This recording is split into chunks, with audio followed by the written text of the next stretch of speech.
দর্শক আপনারা দেখতে পাচ্ছেন ছাত্ররা তাদের আন্দোলনের বিভিন্ন ইউনিভার্সিটি থেকে বিভিন্ন এলাকা থেকে এভাবে আফতাবনগরের ইস্ট ওয়েস্ট ইউনিভার্সিটিতে প্রবেশ করছে তাদের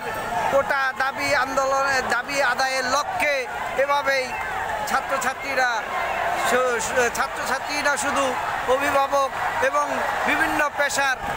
মুক্তিযোদ্ধা থেকে শুরু করে বিভিন্ন পেশার সাংবাদিক সহ প্রবেশ করছে তাদের সাথে একাত্মতা প্রকাশ করছে এভাবেই ছাত্ররা আন্দোলনে সামিল হচ্ছে সর্বক্ষেত্রে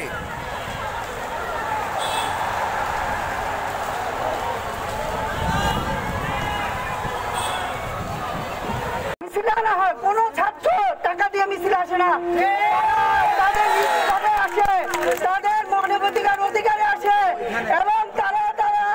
তাদের অধিকারের থেকে তারা আসে টাকার বিনিময়ে আসে না আমরা টাকা চাই না আমরা দেশ চাই আমরা শান্তি চাই এবং ছাত্ররা সেটাই চায় ছাত্ররা যদি আগামী দিনের ভবিষ্যৎ না হয় দেশ কিভাবে চলবে আমি চাই সরকার নিপজ্জার এবং ছাত্রদের যাতে হয়রানি না করা হয় ছাত্রদের যাতে কোনো হয়রানি না হয় সেই ব্যাপারে আপনাদের আমি অনুরোধ করবো সেই যাতে কোনোভাবে কোনো ছাত্রকে হয়রানি না করে আর যতদিন হয়রানি করবে আমরা কোনো ছাত্র পরীক্ষা দিব না আমি একজন মা হিসেবে বললাম আমার ছেলে নটরডেম কলেজে পড়ে আমার ছেলে পরীক্ষা হলে বসবে না একটা ভাই ছাড়া আমার ছেলে পরীক্ষা হলে বসবে না আমরা পরীক্ষা দিব না পরীক্ষার দিকে আমাদের দেশ বড় আমার দেশ যদি না টিকে তাহলে আমি পরীক্ষা দিয়ে কি করবো পরীক্ষা দিব পরীক্ষা আমি বর্জন করতে চাই আমরা পরীক্ষা হলে আমাদের সন্তানদেরকে বসাবো না এবং আমরা কোনো কারাগারে পরীক্ষা দিব না কারাগারে কি পরীক্ষা দেওয়ার জায়গা যদি তাই হয় তাহলে কেন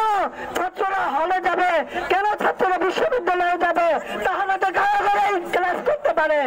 আমি আমার এই কথা বলে বাংলাদেশের ছাত্র জনতার যে শক্তি তা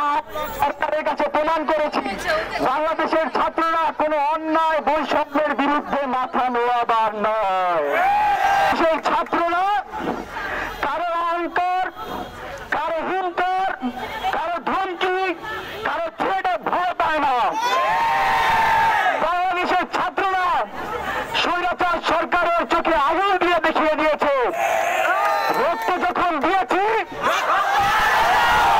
এদেশের মাটিতে বৈষম্য দূর করে ছাড়বো ইনশাআল্লাহ